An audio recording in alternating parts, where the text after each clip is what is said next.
आज के plant nursery vlog में बहुत ही नायाब चीज़ देखें। ये एक जादू वाला पौधा है। जादू वाला पौधा इसलिए कहते हैं क्योंकि इसका जो फूल है ये आपको सुबह सफ़ेद कलर का मिलेगा, दोपहर को पिंक हो जाएगा और शाम को लाल हो जाएगा। ये देखें, यानी कि 3 कलर के फूल इसके ऊपर आपको देखने को मिलते हैं, इसलिए इसको जादू वाला पौधा कहते हैं। एक और बात भी बहुत मज़ेदार है कि ये जो इसकी शेप है इसके फूल की, अब ये इस शेप में खिला हुआ है, लेकिन कभी कभी आपको एक और शेप में भी खिला हुआ ये फूल देखने को मिलेगा जिसका डिज़ाइन और तरह का होगा। है ना मज़े की बात। एक ही पौधा है, 3 कलर के फूल आपको देखने को मिलते हैं और बाज़ दफ़ा फूल की शेप्स भी चेंज देखने को मिलती है।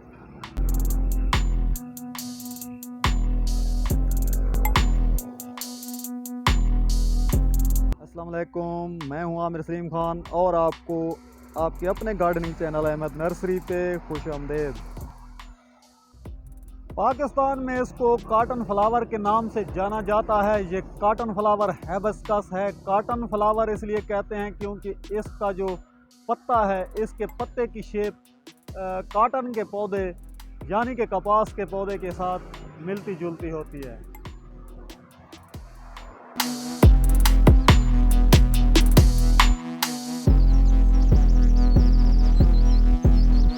हिबिस्कस की ये वैरायटी है, कॉटन फ्लावर हिबिस्कस, थल कमल भी कहा जाता है। इस ब्यूटी का असल नाम कॉन्फेडरेट रोज़ है, कॉटन रोज़ मेलो भी है, हिबिस्कस म्यूटाबिलिस भी इसको कहते हैं, ग्राउंड लोटस भी कहा जाता है, लेकिन पाकिस्तान में हमारे यहाँ इसको थल कमल भी कहते हैं। कॉटन फ्लावर हिबिस्कस या थल कमल आप कह सकते हैं। तो ये ब्यूटी अपने गार्डन में लगाएं। बहुत ही ज़बरदस्त चीज़ है, आसानी के साथ चलने वाला पौधा है, इसकी कोई ख़ास केयर नहीं है, बहुत ही आसानी के साथ ये चलने वाला पौधा है। आप इसको अपने गार्डन की जीनत ज़रूर बनाएं। हाँ, एक चीज़ है जो इसके ऊपर बहुत ज़्यादा अटैक करती है, बाकी तो इसकी कोई बीमारी नहीं है, इसके ऊपर किसी बीमारी का अटैक नहीं है, इसको किसी स्प्रे की ज़रूरत नहीं है, फर्टिलाइज़र की भी इसको कोई ज़रूरत नहीं है। यहाँ पे ये आप देख सकते हैं, ये मेरा यहाँ पे आप देख लें, ये मेरा ज़मीन में लगा हुआ है।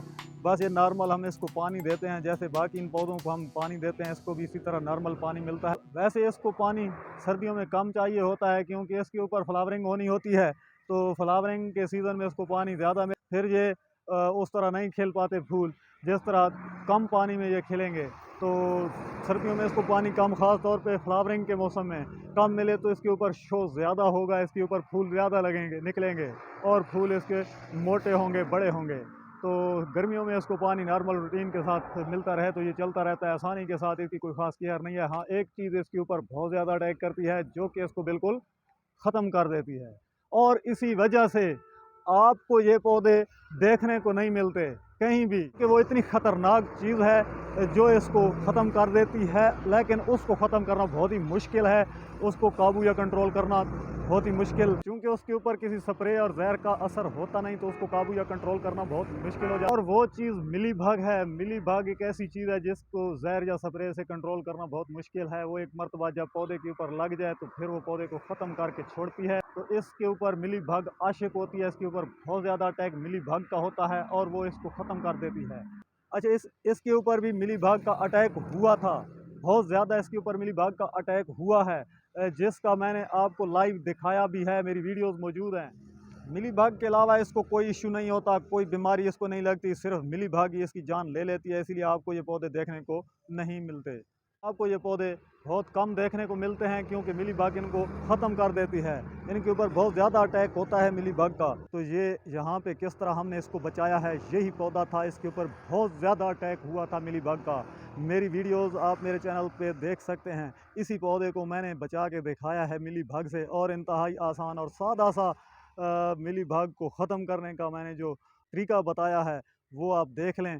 आपको जहर और स्प्रे की ज़रूरत ही नहीं पड़ेगी और आसानी के साथ आप मिली बग को ख़त्म कर सकेंगे। तो इस पौधे से मैंने उसको ख़त्म कर दिया था, वो मेरे चैनल पे वीडियोस मौजूद हैं। मेरे तमाम देखने वालों से रिक्वेस्ट है, मेरी वीडियोस और मेरा तरीका अपनाएं, मेरा तरीका आप अपना के देखें, आप अपने पौधों के ऊपर रिज़ल्ट देखें, फिर आप मुझे कमेंट्स में ज़रूर बताएं।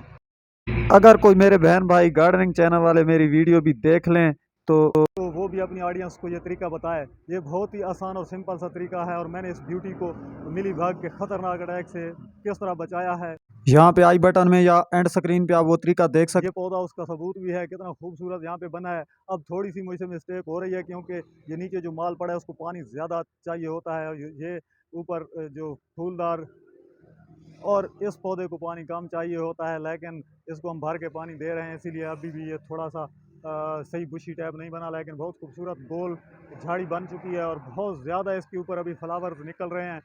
अभी ये स्टार्ट हो रहे हैं। ये इसके ऊपर आप देखें कितनी तादाद में ये फ्लावर्स निकल रहे हैं। बहुत ही ज़बरदस्त आइटम है। इसके ऊपर आपको लाल रंग के भी फूल मिलेंगे और अगर आप सुबह सवेरे इसको देखेंगे तो आपको सफ़ेद फूल भी इसके ऊपर देखने को मिलेंगे। ये एक ही फूल होता है जो निकलता है तो सफ़ेद कलर का होता है, दोपहर को पिंक हो जाता है और असर के टाइम ये लाल हो जाता है। इस पौधे की प्रोपगेशन इंतहाई आसान है, बहुत ही आसानी के साथ इसको ग्रो किया जा सकता है। फरवरी मार्च में आप इसकी कटिंग लगा सकते हैं। 4 से 6 इंच की इसकी कलम बनाएं और लगाएं। वो भी हम इंशाल्लाह आपको जब इसकी कलमें मैं लगाऊंगा तो मैं वीडियो ज़रूर अपलोड करूंगा। आपको इसका तरीका भी बताऊंगा कि किस तरह इसकी कलम लगानी है। बहुत ही आसान है। अगर कहीं पे आपको ये पौधा मिले तो फरवरी मार्च में इसकी ज़रूर कलम लगाएं। आसानी के साथ आप इसको ग्रो कर सकते हैं। तो ये नर्सरियों पर थोड़ा महंगा मिलता है क्योंकि मिली भाग की वजह से तो ये ख़त्म हो जाता है, ज़्यादा देखने को नहीं मिलता। शॉर्टेज का यही सबब है, इस वजह से थोड़ा ये नर्सरियों पे महंगा मिलता है। आपको 3-4 फुट का इसका पौधा 400-500 का मिल जाएगा। आप वो पौधा ज़रूर लगाएं, आपके पास वो बहुत आसानी के साथ चलेगा। और सिर्फ एक ही चीज़ का आपने ख्याल रखना है कि इसके ऊपर मिली भाग ज़रूर आती है। उसका आपने क्या इलाज करना है वो आप हमारी वीडियो में देख लें तो आप भी इस ब्यूटी को अपने गार्डन में लगा सकते हैं। इस पौधे के बारे में मज़ीद अगर आपको कोई मालूमात चाहिए हों तो हमें कमेंट्स में बताएं, हम उसका आपको जवाब देंगे। और ये आपका अपना गार्डनिंग चैनल है, इस चैनल को आपने सब्सक्राइब करके बेल के निशान को ऑल पे ज़रूर कर लेना है ताकि मैं जो भी वीडियो अपलोड करूं वो उसका नोटिफिकेशन आपके पास आ जाए तो आप वो वीडियो देख सकते हैं। अगर आप बेल को ऑल पे नहीं करते तो फिर मेरी वीडियो आप तक नहीं पहुंचती। तो प्लांट नर्सरी व्लॉग में मिलते हैं कल एक नए पौधे की नई मालूमात के साथ। तब तक अपना बहुत सा ख्याल रखिएगा। अल्लाह हाफिज़। अस्सलाम वालेकुम वरहमतुल्लाहि वबरकातुहू।